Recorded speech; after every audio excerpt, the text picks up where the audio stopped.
We start with the GB News exclusive, followed by another GB News exclusive. The current plan to oust Rishi Sunak is this. Penny Mordaunt, the leader of the House of Commons, would be installed as Prime Minister with a commitment to an election after just 100 days. Apparently, Labour fear Penny Mordaunt more than they fear Mr Sunak. This is all from our political editor, Christopher Hope, and it's been called the contract with Britain.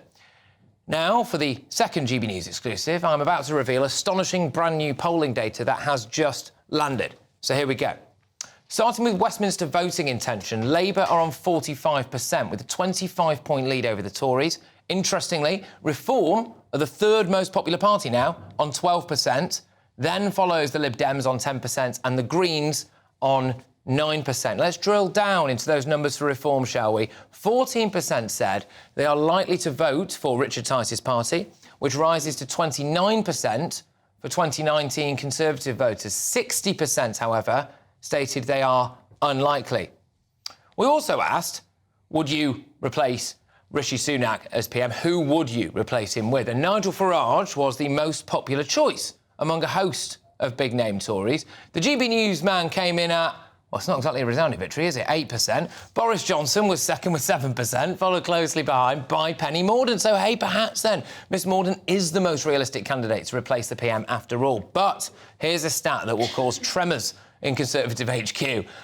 Alongside the names that I just mentioned were politicians like Kemi Badenoch, Suella Braverman and the Home Secretary James Cleverly.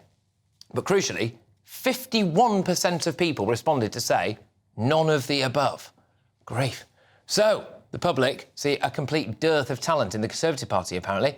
I've got a couple more for you now. When asked, would you willingly fight for your country in another world war, just 17% of people said yes. 14% said they would if they were forced to. I think technically we all would if we were forced to, but there we go. With 30% said that they'd do anything to avoid it.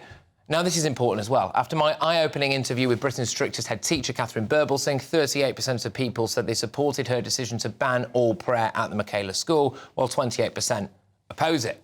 So, Labour lead by 25 points. Reform up to 14% in some measures. Nigel, the most popular person to replace Sunak, and it's right, apparently, to ban prayer rooms. And just 17% of people would willingly fight for Britain. Here to shed more light on this now is the man behind the numbers. It's pollster extraordinaire. It's Matt Goodwin. Matt, thank you very much. What's the most important bit of this data for you, do you think, then? Well, there's lots of things going on, Patrick. We've got a poll that suggests Labour is still on course for an enormous majority at the next election, but we can also see Rishi Sunak as being really squeezed by this Reform vote. Just to give you a perspective of what's happening beneath the surface, 1 in 4 Brexit voters, 1 in 4 2019 Conservatives saying they're going to Reform. This is a nail in the coffin for the Conservative Party's prospects. The other thing I think is quite interesting about this poll is, you know, look at that issue of conscription. It's been dominating social media this week. Lots of people saying, you know, lots of Brits out there not sure if they'd fight for their country. 17% saying they would willingly fight for Britain if there was another world war. That's not even 1 in 5. I think that's going to cause, I think, a lot of reflection out there in the country. What's going on? Why don't people want to fight for their country anymore? Those are the things that stand out to me. Yeah, no, absolutely. Let's just drill down on that desire, lack of, to fight for Britain. What do you think is behind that? Some people saying we've willingly, blindly created a divided society with no sense of national unity or pride in a way. Well, I think if I was in China or Russia, I'd be pretty happy with how things are going in the West, because we've imported these, you know, US-style narratives that are essentially saying, you know, the West is racist, we're ashamed of our identity, we're not committed to our identity. I think we've got a political class that's a bit out of touch with the rest of the country, not really sure how to tell them, you know, the reasons why we should be proud to be British, we should be defending this identity. So 17%, I think, stands out for me. Interestingly, when you look again beneath the surface, 18 to 24-year-olds, this is what worries me. That number falls even further. Only about 14% say they'd willingly fight for their country if there was another world war. And, of course, you know, this is something that I think we're seeing in questions about the monarchy, in questions about our history, questions about, you know, do you support the Israelis? Do you support the Palestinians? We can see among the 18 to 24s a very different mindset from that which dominates the Gen Xers and the baby boomers. There's there's something in the water now, I think, when it comes to these young Brits. They just simply see the world in a very different way from the rest of us. It's incredibly revealing and concerning, actually. Let's have a little look now at one of the other big standout ones for me from that, which is, if Rishi Sunak was to be replaced, who would you want to replace him with? So Nigel Farage topped the list, and initially I saw that, and I thought, I'll be interested to see, it's 8%, is it? Right, OK, well, it's not exactly a ringing endorsement. 51% of people said, out of quite an extensive list of names you presented them there with, they didn't fancy any of them. What does all of this really mean? Yeah, so I think what you've got here is just basically a brand in British politics, a Conservative brand that is completely toxic. There are lots of voters now that, at the moment I mention Conservative Party and focus groups polling, they just say, you know what, I'm out of this conversation, not interested. 14 years, not interested. And I think, Rishi Sunak presented himself as a change candidate, somebody that was going to be fundamentally different from Boris Johnson and Liz Truss.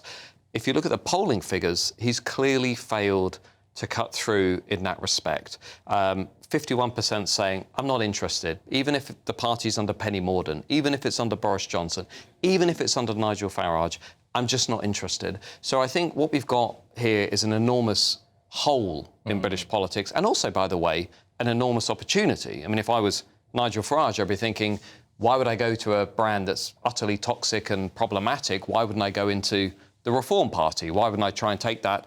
As we saw in the polling that we've just given to you, the Reform Party is now on 12%, but we know that up to 16% of Brits would consider voting for it. So if I was Nigel Farage, I'd be saying, well, my chances with Reform are better than with the Conservative Party, so why wouldn't I just go and do that? Yeah, that is really interesting, because I was with Nigel at the Conservative Party conference, and we kind of really... I saw it, I remember. We kind of farmed up a little bit of a rumour, really, about, is he going to join the Tories? And Rishi Sunak even commented on it, the Prime Minister. And, obviously, it looks as though, according to your data, that he is better just kind of going it alone on Reform. Well, just on that briefly, Patrick, because it's important. Go back to the early 1990s in Canada. There was a Reform Party, the Reform Party of Canada, that replaced the Conservatives in 1993. And I think if I was Nigel Farage, I'd be looking at these numbers and thinking, we are 7 points behind the Conservatives. What happens if before the next general election, Reform are polling above the Conservatives? Not impossible. The Brexit Party almost did it in 2019. If that happens, all bets are off. Then you're looking at what I would call a full-blown realignment of the right in British politics. It's happened on two occasions before. Canada in the 1990s, the Labour Party replacing the Liberals in the early 20th century. It could happen again. Matt Goodwin, thank you very, very much, as ever. Always a great way to start that show with that exclusive polling data.